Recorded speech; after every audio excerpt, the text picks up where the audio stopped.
Hello Fitness Transit teachers, my name is Miss KT and we're going to set up the rings today. So I brought the rings out from the shed. They'll be in the van for you.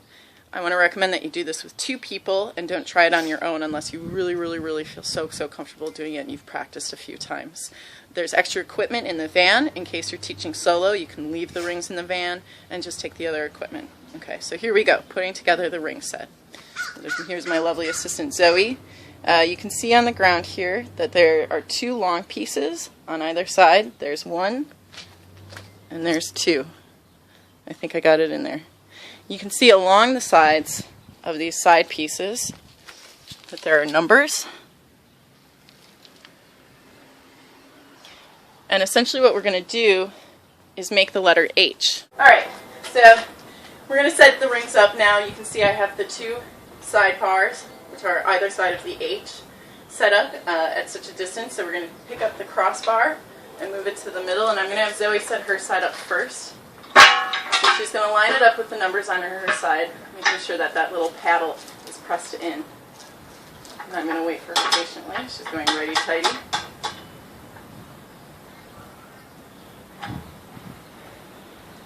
Then once she's done, I'm going to line my side up. So I make sure I press the paddle in, and I move the bar into place.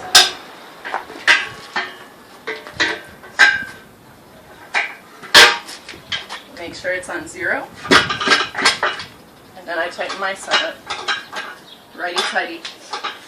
Lefty-loosey. So get that nice and tight, and then once that's set up, you're going to get the rings that insert into the side. So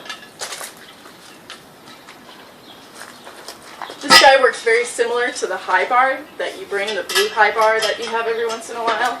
You pick it up and you stick the end in, and then there's a pin and a knob. So you can pull the pin out and you can slide it down. I'm going to do 4 or 4.5 this time. Or maybe I won't. Maybe I'll do 3 and 2.5. Alright, and then tighten up the knob. Now you can see I've looped the rings over the top of the ring stands here, and that's a safety thing. This way they're not hanging down and kids are less tempted to run up and try to grab the hoops while you're still setting up. And then they're also just out of the way. Another safety note for the rings is that you want to set this up and then put a mat over the top. You can see that this crossbar is here. It's very hard. It's made out of metal, so we want to make sure that we protect our students so that they don't fall on it. Just lay a mat out right on top. When you're ready to go, you can take the rings right off the top here and let them hang down. And this is I recommend that you do this and that you play around a little bit on the rings before class and see what you want to teach. Some simple things that you can do in class. You can do a tuck hang, a pike hang, and a straddle hang as such. Tuck, pike, straddle. You can assist kids and have them push themselves all the way up into a straight position here. You could do skin the cats with older kids. That's when you flip all the way around like this.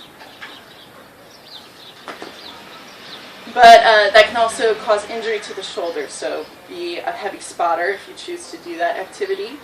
And other such things. So play around with the rings. You can YouTube other videos on what to do with kids and rings. Then when you're done with class, you want to hook these back up.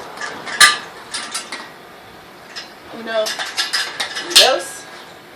Loosen the knob. Lefty-loosey. Pull the pin. Well, and while the ring supports aren't on the ring rack, I recommend that you lay them on the ground. That way there's no way it can fall on a child who's maybe walking by. So please lay them on the ground, again, as a safety precaution. Undo the knob at the bottom. The wheel, lefty-loosey. Open the clamp.